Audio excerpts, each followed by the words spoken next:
नमस्कार दर्शक बंधु चलित वर्ष मे मास पर जून मास दिन गंगा दशहरा पड़ुची एवं एही दिनटी सुदशा व्रत मध्य पड़ुची बोली पंचिकारे दर्शा जाइछि।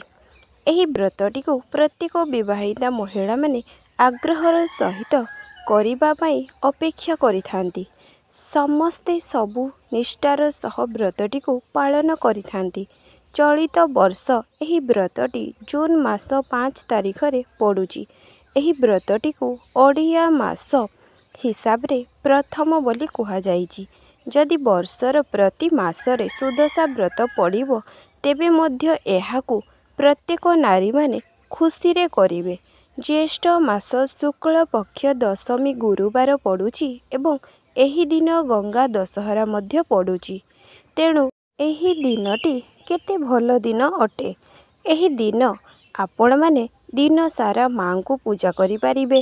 एमिति नुहे जे दशमी तिथि पूर्वरु पूजा सारिबा उचित। बहुत शीघ्र दशमी सारी एकादशी होई थाए। तेणु नारी माने शीघ्र पूजा सारंती। किंतु एथर दिन सारा आपणकर दशमी तिथि रहुची। तेणु दिन सारा माँकर पूजा करि पारिबे। जो माने व्रत करि नाहंती तांको मनरे प्रश्न उठिबो जे जून 5 तारिख रे आमे सुदशा व्रत करिबा कि नाही। मान्यता अछि जे भल मासरे सुदशा व्रत पड़िले नुआ करी व्रत करि पारिबे।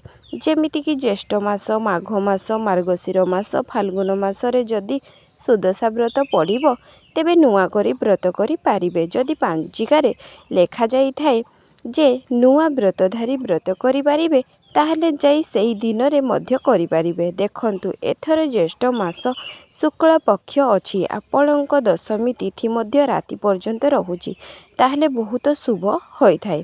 ए दिन गंगा दशहरा पड़ुची। ए दिन विवाह लग्न मध्य अछि। ए तिथि रे गंगा देवींकर मूर्ति को अवतरण करिबा फलरे ए दिनटी शुभ अटे।